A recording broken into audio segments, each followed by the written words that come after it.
बहुत बहुत शुक्रिया साथियों। जब आज हम लोग यहाँ पर खड़े हुए हैं, लगभग 2 साल पहले भी हम यहीं पर खड़े हुए थे और हम लोगों ने एक देशव्यापी मूवमेंट खड़ा किया था और जो सवाल था वो भी यही था, जातिवाद हो बर्बाद, कैंपसों में जातिवाद नहीं चलेगा।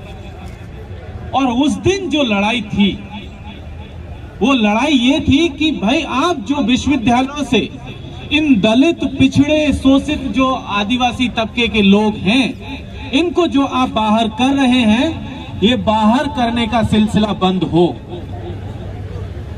और वो सिलसिला उस दिन कानूनी था। हम लोगों ने वो लड़ाई लगभग 1 साल तक लड़ी और उसके बाद जीती और ये सुनिश्चित किया कि शायद भविष्य में ऐसी कोई लड़ाई हमें फिर से न लड़नी पड़े।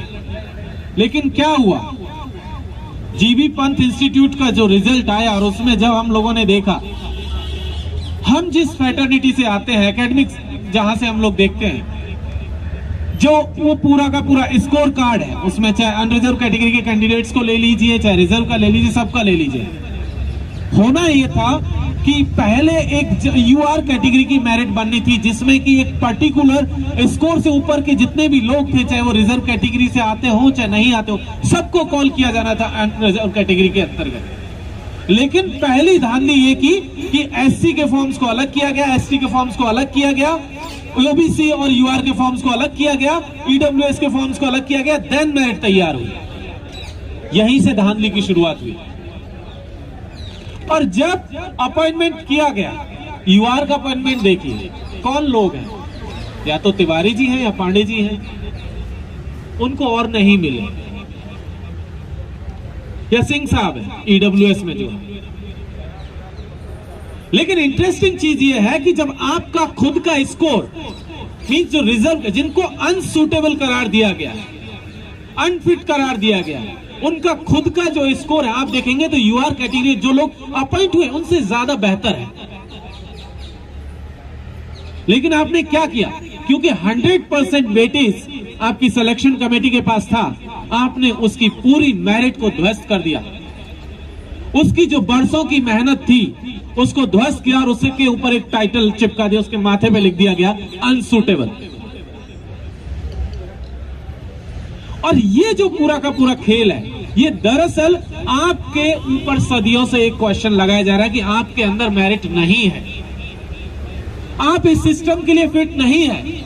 ये बात सच है कि द्रोणाचार्य के लिए एकलव्य फिट नहीं बैठ रहे थे, राम जी के लिए संमुख फिट नहीं बैठ रहे थे, और वो सिलसिला वहां से जो चला था वो आज तक इसी तरीके से जारी है। जीबी पंत वालों ने जैसे आपने विरोध शुरू किया, उन्होंने फिर से एडवर्टीजमेंट कर दिया।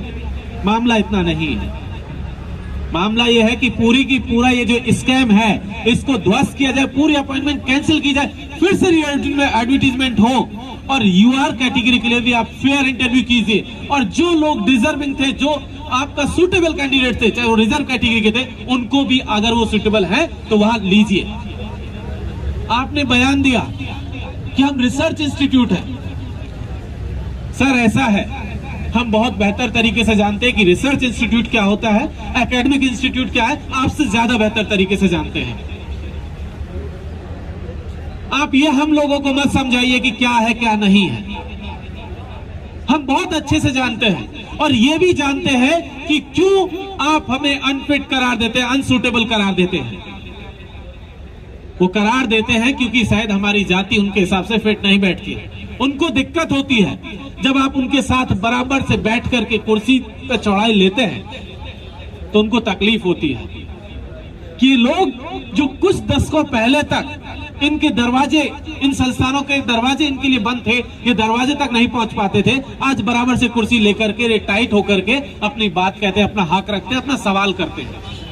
और यही सवाल उनके लिए परेशानी पैदा करते हैं और इसीलिए वो आपको अनफिट करार देते हैं। सिलसिला सिर्फ ऐसा नहीं कि जीबी पंत कोई एक इंस्टीट्यूट है। जिस विश्वविद्यालय के प्रांगण में आप खड़े हुए हैं, ये विश्वविद्यालय भी पहले अनफिट करार दे चुका है रिजर्व कैटेगरी के कैंडिडेट्स को।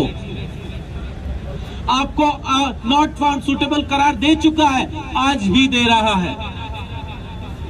कुछ महीने पहले यहां पर भी अपॉइंटमेंट्स हुई थी पॉलिटिकल साइंस जैसे सब्जेक्ट में, एडहॉक के लिए स्पेशल वैकेंसी आई और उसमें कहा गया कि नॉट फाउंड सुटेबल।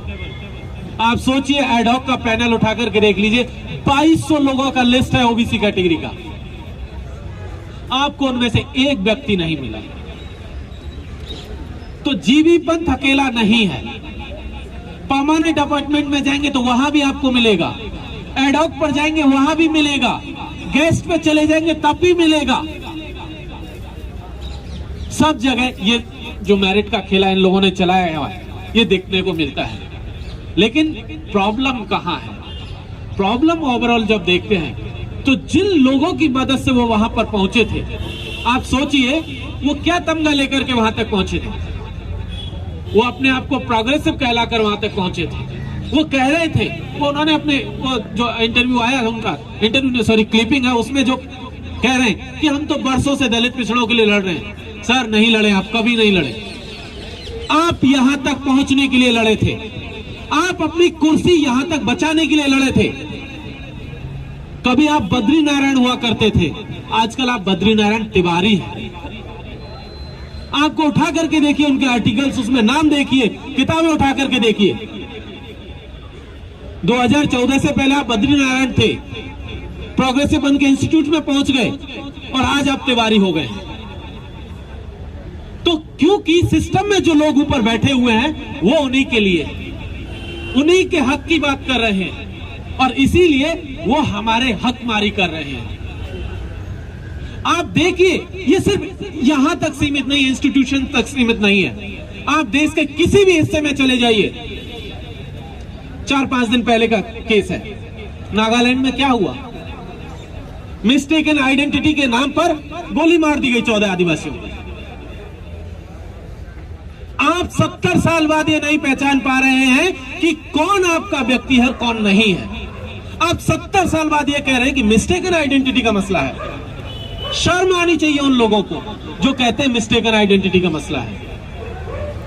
आप हमें आंकड़ों तक समेट करके रख देना चाहते हैं। आप चाहते हैं कि हम आपकी फाइलों का नंबर बन जाएं, कि मेरा ये नंबर है, आपका ये नंबर है, आपका ये नंबर है। जिस दिन वोट देने की जरूरत पड़ेगी आप आ जाइएगा, हमें वोट दे जाइएगा। उस दिन वोट से पहले प्रधानमंत्री जी आकर के आपके पैर भी धो जाएंगे और अगले दिन आपको भूल जाएंगे। हम आपके आंकड़े नहीं हैं। हम आपकी फाइलों की शोभा बढ़ाने के लिए यह जन्म नहीं लिए। हम सिंपल सा एक सवाल कर रहे हैं, बहुत सामान्य सा सवाल है कि हमें हमारा जो वजूद है और जिस हक की बात हमारा संविधान कर रहा है, हमें बस उतना दे दीजिए। उससे ज्यादा आपसे हमने कुछ मांगा नहीं है। हमारे पुरखों ने बनाया था यह संविधान और उसमें बहुत क्लियर कट लिखा गया था सोशल, इकोनॉमिक और पॉलिटिकल जस्टिस। उस जस्टिस और इक्वालिटी की हम लोग बात कर रहे हैं। आप पॉलिटिकल इक्वालिटी इंश्योर कर सकते हैं, सोशल और इकोनॉमिक इक्वालिटी भी इंश्योर करनी पड़ेगी। जब तक आप ये नहीं करेंगे तब तक इसी तरीके की प्रॉब्लम्स बढ़ती रहेंगी और तिवारी जैसे लोग हमें अनसुटेबल और अनफिट करार देते रहेंगे, हमारी मेरिट पर क्वेश्चन करते रहेंगे। अगर हमारी मेरिट चेक करनी है तो आइए हमारे घर, वहां से मेरिट शुरू करते हैं। जब घर में खाने के लिए दाने नहीं है, माताजी पिताजी जाएंगे, दिन भर कमाएंगे तो शाम को खाने के लिए लेकर के आएंगे। घर में छत नहीं है ठीक से, गांव में स्कूल नहीं है पढ़ने के लिए, आइए मेरिट चेक करते हैं। हम बताते हैं आपको मेरिट की, हमारी मेरिट क्या है। बैठिए बराबर से। लेकिन आप वो नहीं करेंगे। आप ये मेरिट का लॉजिक आप अपने तरीके से हमारे ऊपर थोपते हैं। ये आपका जो मेरिट का लॉजिक है ये धोखा है और इस पूरे के पूरे मेरिट के लॉजिक को हम रिजेक्ट करते हैं। हम इसे नहीं मानते। आपका पूरा का पूरा जो छलावा है इसको हम नहीं मानते। तो बहुत सामान्य भाषा में एक बात कहनी है, लड़ाई बरसों पहले शुरू हुई थी, सदियों पहले शुरू हुई थी, हमारे पुरखों ने शुरू की थी और वो लड़ाई आज तक जारी है और तब तक चलेगी जब तक कि इस देश के संविधान में जो हक हुकूक हमें दिया गया है वो नहीं मिल जाता।